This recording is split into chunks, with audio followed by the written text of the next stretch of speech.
पाठशाला 2.0 में आपका बहुत बहुत स्वागत है। तो आज हम लोग देखने वाले हैं क्लास 10th का English chapter 2 stories about flying. देखिए, ये चैप्टर सिर्फ 2 कहानियों का कलेक्शन नहीं है, बल्कि ये हमें जिंदगी के 2 सबसे बड़े सबक सिखाता है। पहला, अपने डर पर जीत कैसे हासिल करें, और दूसरा, जिम्मेदारी का असल मतलब क्या होता है। तो चलिए इस शानदार सफर पर निकलते हैं। तो इस सफर में हम क्या क्या कवर करेंगे? सबसे पहले हम एक छोटे से सीगल की कहानी जानेंगे जो उड़ने से डरता है। फिर एक पायलट के साथ एक मिस्टीरियस एडवेंचर पर चलेंगे। इसके बाद हम 2 बिल्कुल ही अलग तरह की कविताओं का मतलब समझेंगे। और हाँ, आखिर में हम एग्जाम के लिए कुछ बहुत जरूरी सवालों पर भी नजर डालेंगे। तो चलिए शुरू करते हैं हमारी पहली कहानी हिज फर्स्ट फ्लाइट से, जिसे लिखा है लियम ओ फ्लाहर्टी ने। ये कहानी एक ऐसे छोटे समुद्री पक्षी की है जो उस एक काम को करने से डरता है जिसके लिए वो पैदा हुआ है, यानी उड़ने से। जरा सोचिए, एक चट्टान का किनारा है, नीचे मीलों तक फैला हुआ विशाल नीला समंदर, और उस किनारे पर एक छोटा सा सीगल एकदम अकेला खड़ा है। उसका पूरा परिवार, उसके भाई बहन सब आसमान में उड़ रहे हैं, लेकिन वो वहीं का वहीं अटका हुआ है। उसे पक्का यकीन है कि जैसे ही वो छलांग लगाएगा, उसके पंख उसका साथ छोड़ देंगे और वो सीधा नीचे समुद्र में गिर जाएगा। और सोचिए उस पर प्रेशर कितना था।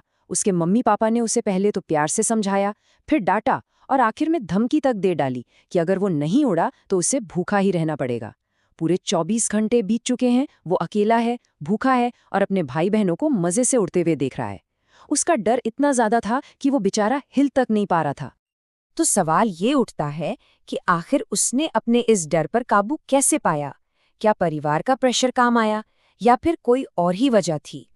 जवाब है भूख। जी हाँ, भूख। उसे इतनी जबरदस्त भूख लगी थी कि उसका डर भी छोटा पड़ गया। उसकी माँ के पास मछली का एक टुकड़ा था और बस वही टुकड़ा उसके डर पर जीत पाने की वजह बन गया। तो हुआ ये कि सीगल ने अपनी माँ को अपनी चोंच में मछली का टुकड़ा लिए हुए देखा। भूख से तो वो पहले ही पागल हो रहा था, तो वो मछली पर झपट पड़ा और बस इसी कोशिश में वो चट्टान से नीचे गिर गया। एक पल के लिए तो उसकी जान ही निकल गई, लेकिन फिर जैसे कोई जादू हुआ, उसके पंख अपने आप खुल गए, हवा ने उन्हें ऊपर उठा लिया और उसे एहसास हुआ कि वो गिर नहीं रहा, अरे वो तो उड़ रहा है। और एक बार जब उसने उड़ना शुरू किया तो वो सब भूल गया। वो ये भी भूल गया कि उसे कभी उड़ने से डर लगता था।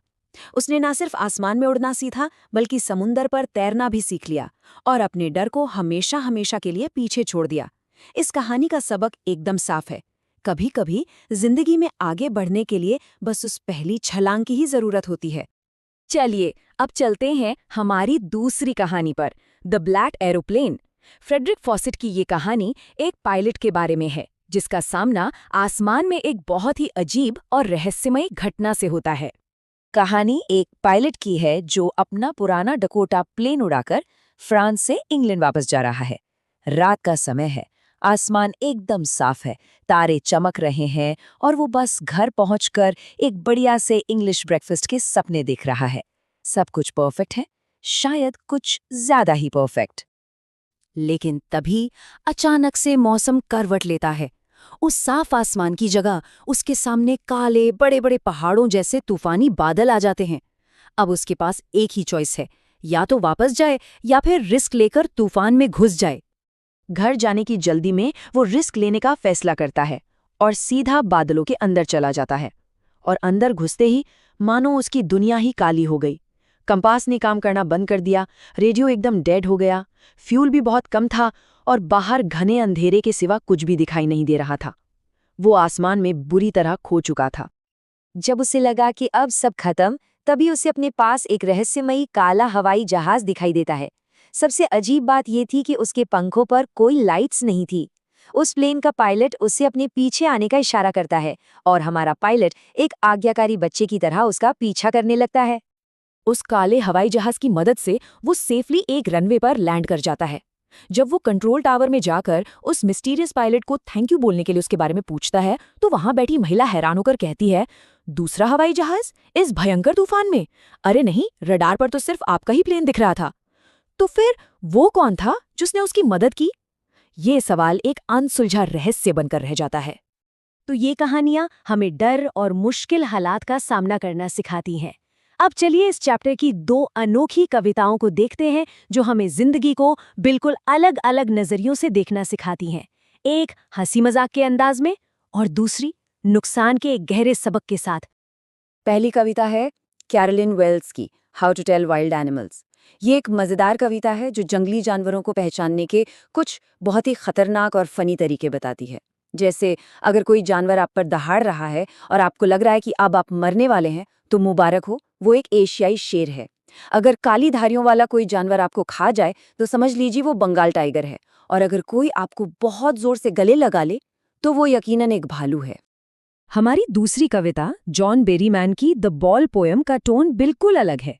ये एक छोटे लड़के की कहानी है जिसकी बॉल पानी में गिर जाती है। लेकिन ये सिर्फ एक बॉल के खोने की कहानी नहीं है।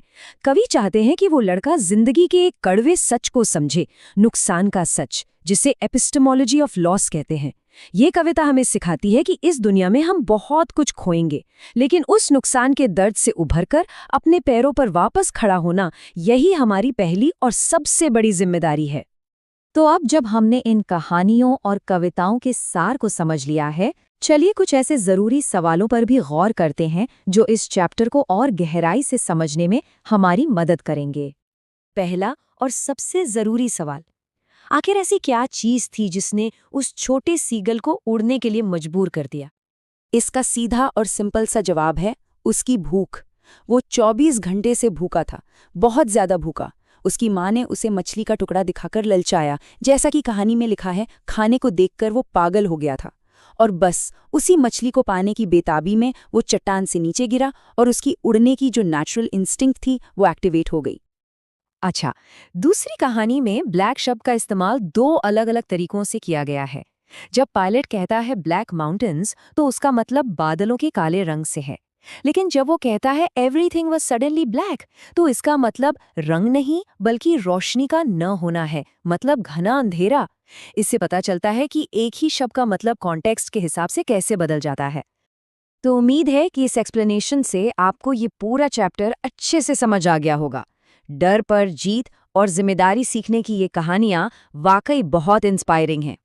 ऐसी ही और चैप्टर्स को आसान भाषा में समझने के लिए पाठशाला 2.0 को सब्सक्राइब करना बिल्कुल मत भूलिएगा। हम आपके लिए ऐसे ही चैप्टर्स के डिटेल एनालिसिस लाते रहेंगे। अगली बार तक अपना ध्यान रखिए और सीखते रहिए।